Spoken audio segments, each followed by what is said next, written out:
ಶ್ಲೋಕ 13 ಅನುವಾದ. ಅನಂತ ಶಂಖಗಳು, ಬೇರಿಗಳು, ಕಹಳೆ, ತುತ್ತೂರಿ, ಕೊಂಬುಗಳು ಮೊದಲಾದ ವಾದ್ಯಗಳು ಇದ್ದಕ್ಕಿದ್ದಂತೆ ಒಟ್ಟಿಗೆ ಮುಳುಗಿದ್ದವು.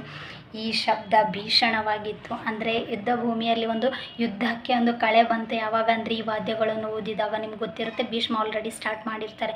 ಭೀಷ್ಮ ಸ್ಟಾರ್ಟ್ ಮಾಡಿದ ತಕ್ಷಣ ಈ ಕಡೆ ಅಪೋಸಿಟ್ ಇರೋರು ಪಾಂಡವರ ಸೈನ್ಯದಲ್ಲಿದ್ದಂಥ ಸಾಕ್ಷಾತ್ ಭಗವಾನ್ ಶ್ರೀಕೃಷ್ಣನವರು ಕೂಡ ಒಂದು ಶಂಖ ಊದಲಿಕ್ಕೆ ಸ್ಟಾರ್ಟ್ ಮಾಡ್ತಾರೆ. ಆ ಶಂಖದ ಸೌಂಡ್ ಕೇಳಿ ಇನ್ನು ಅನೇಕ ವ್ಯಕ್ತಿಗಳು ಅಥವಾ ಅನೇಕ ಸೈನಿಕರು ಕೂಡ ಈ ರೀತಿ ಅಂದರೆ ಕಹಳೆ ಆಗಿರ್ಬೋದು ಅಥವಾ ಶಂಖಗಳನ್ನು ಓದೋದ್ರಿಂದ ಅಲ್ಲಿ ಒಂದು ಆ ನೇಚರ್ ಹೇಗಿತ್ತು ಅಂದರೆ, ಸೃಷ್ಟಿ ಹೇಗಿತ್ತು ಅಂದರೆ ಭೀಷಣವಾಗಿತ್ತು ಅಂದರೆ ಕೇಳಲಿಕ್ಕೆ ಒಂಥರ ರೋಮಾಂಚನ ಆಗಿರ್ತದೆ. ಅಂದರೆ ಆ ಕ್ಷಣಕ್ಕೆ ಯೋಚನೆ ಮಾಡಿ ಅಲ್ಲಿ ಹೇಗಾಗಿರ್ಬೋದು ಅಂತ ಹೇಳಿ. ಈಗ ನಮ್ಮದು ಜಸ್ಟ್ ಒಂದು ದೇವಸ್ಥಾನದಲ್ಲಿ ಒಂದು ಮಹಾಪೂಜೆ ಆಗುವಾಗ ದೇವಸ್ಥಾನದಲ್ಲಿ ಒಂಥರ ರೋಮಾಂಚನ ಆಗಿರ್ತದೆ, ನಮಗೆ ಒಂದು ಭಕ್ತಿ ಮೂಡಿರ್ತದೆ, ಕುತೂಹಲ ಇರ್ತದೆ ದೇವಸ್ಥಾನದಲ್ಲಿ. ಅಂದರೆ ಆರತಿ ಯಾವಾಗ ಬರ್ತದೆ ಅಂತ ಹೇಳಿ ಒಂದು ಕುತೂಹಲ ಅಲ್ಲಿ ಕೂಡ ಹಾಗೆ ಆಗಿರ್ತದೆ. ಯಾವಾಗ ನಮಗೆ ಅಟ್ಯಾಕ್ ಮಾಡ್ತಾರೆ ಅಥವಾ ಶಂಖಗಳು ಯಾರು ಜಾಸ್ತಿ ಊದ್ತಾರೆ, ಶಂಖ ಊದೋದಂದರೆ ಅದು ಸಾಮಾನ್ಯ ಅಲ್ಲ.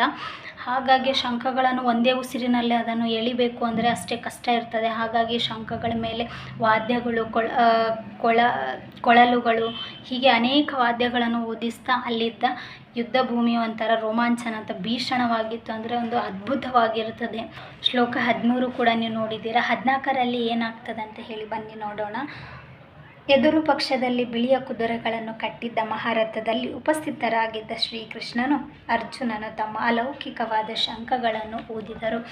ಅಂದರೆ ಈಗ ನಿಮಗೆ ಗೊತ್ತಿದ್ದ ಹಾಗೆ ಶ್ಲೋಕ 13ರಲ್ಲಿ ಇನ್ನೇನು ಯುದ್ಧ ಸ್ಟಾರ್ಟ್ ಆಗ್ತದೆ ಅನ್ನುವಾಗ ಕೊಳವೆಗಳು ಅಥವಾ ಕಂಬುಗಳನ್ನು ಆಗಿರ್ಬೋದು ಪ್ರತಿಯೊಂದು ವಾದ್ಯಗಳು ಕೂಡ ಆರಂಭವಾಗ್ತದೆ. ಈ ಕಡೆ ಎದುರು ಪಾಂಡವರ ಪಕ್ಷದಲ್ಲಿದ್ದಂಥ ಶ್ರೀಕೃಷ್ಣ ಬಿಳಿ ಕುದುರೆಯಲ್ಲಿ, ಅಂದರೆ ನಿಮಗೆ ಗೊತ್ತಿರುತ್ತೆ 7 ಕುದುರೆಗಳು ಶ್ರೀಕೃಷ್ಣನ ಒಂದು ರಥ ಆಗಿರ್ತದೆ.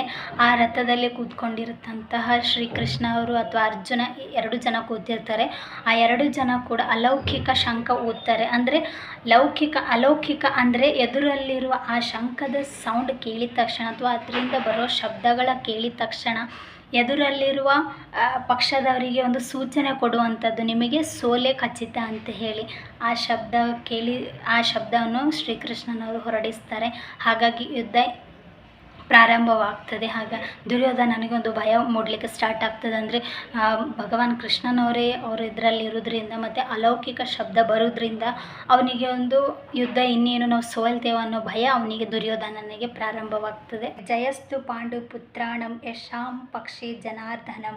ಜಯವು ಯಾವಾಗಲೂ ಪಾಂಡವರಿಗೆ ಅಂತ ಹೇಳಿ ಬರ್ದಿರುತ್ತೆ. ಯಾಕಂದರೆ ಶ್ರೀಕೃಷ್ಣರು ಅವ್ರ ಜೊತೆ ಇದ್ರಿಂದ ಸಕಲ ಭಾಗ್ಯ ಕೂಡ ಅವರಿಗೆ ಪಾಂಡವರಿಗೆ ಇರ್ತದೆ. ಭಗವಾನ್ ಕೃಷ್ಣರು ಇವರು ಪಾಂಡವರ ಜೊತೆ ಇರೋದ್ರಿಂದ ಸಕಲ ಭಾಗ್ಯಶ್ರೀ ಕೂಡ ಅವರ ಜೊತೆ. ಭಾಗ್ಯಶ್ರೀ ಯಾಕೆ ಅಂತ ಹೇಳೋದಂದರೆ ಭಾಗ್ಯಶ್ರೀ ತನ್ನ ಗಂಡನನ್ನು ಬಿಟ್ಟು ಯಾವತ್ತೂ ಅವಳು ಇರುವುದಿಲ್ಲ. ಹಾಗಾಗಿ ಶ್ರೀಕೃಷ್ಣರು ಅಥವಾ ವಿಷ್ಣು 2 ಜನ ಕೂಡ ಪಾಂಡವರ ಸೈನ್ಯದಲ್ಲಿ ಇರೋದ್ರಿಂದ ಅರ್ಜುನನಿಗೆ ಒಂದು, ಅಂದರೆ ಇದು ಅರ್ಜುನ ವಿಷಾದ ಯೋಗ, ಅರ್ಜುನನಿಗೆ ಒಂದು ಜಯ ಅನ್ನೋದು ಕಟ್ಟಿಟ್ಟ ಬುತ್ತಿ. ಹಾಗೆ ಅಗ್ನಿ ಒಂದು ರಥ ಇವರಿಗೆ ಯಾರಿಗೆ ಅರ್ಜುನನಿಗೆ ಒಂದು ಉಡುಗೊರೆಯಾಗಿ ಕೊಟ್ಟಿರ್ತಾರೆ. ಅಗ್ನಿ ಕೊಟ್ಟಿರುವಂತಹ ಒಂದು ರಥದ ಮೇಲೆ ಯಾರು ವಿಷ್ಣು ಮತ್ತು ಕೃಷ್ಣರು ಕೂತಿರ್ತಾರೆ. ಆ ಅಗ್ನಿ ಒಂದು ಅರ್ಜುನನಿಗೆ ಒಂದು ಕೊಟ್ಟ ಗಿಫ್ಟ್. ಅದು ಹೇಗಿರ್ತದೆ ರಥ ಅಂದರೆ ಅದು ಎಲ್ಲೇ ಹೋದರೆ ಕೂಡ ಅದು ಸೂಚಿಸುವುದು ಏನಂದರೆ ಒಂದು ಯುದ್ಧದಲ್ಲಿ ಒಂದು ಜಯ ಅಥವಾ ಅವರಿಗೆ ಒಂದು ಜಯ ಆಗ್ತದೆ ಅನ್ನೋದು ಆ ಯುದ್ಧ ಅಥವಾ ಆ ರಥದ ಒಂದು ಮಹತ್ವ ಆಗಿರ್ತದೆ. ಆ ರಥದ ಮೇಲೆ ಕೂತ್ಕೊಂಡು ಶಂಖ ಓದಲು ಶ್ರೀಕೃಷ್ಣರು ಮತ್ತು ವಿಷ್ಣು ಅವರು ಸ್ಟಾರ್ಟ್ ಮಾಡಿದಾಗ ಅರ್ಜುನ ಅವರಿಗೆ ಒಂದು ಖುಷಿ ಆಗ್ತದೆ. 13 ಮತ್ತು 14 ಶ್ಲೋಕ ಇಲ್ಲಿಗೆ ನಾನು ಕೊನೆಗೊಳಿಸ್ತಿದ್ದೀನಿ. ನೆಕ್ಸ್ಟ್ 15 ಮತ್ತು 16 ಶ್ಲೋಕದ ಮತ್ತು ಅನುವಾದದೊಂದಿಗೆ ನಾನು ಸಿಗ್ತೇನೆ. ನಾನು ನಿಮ್ಮ ಪ್ರೀತಿಯ ಮಂಜುಶ್ರೀ.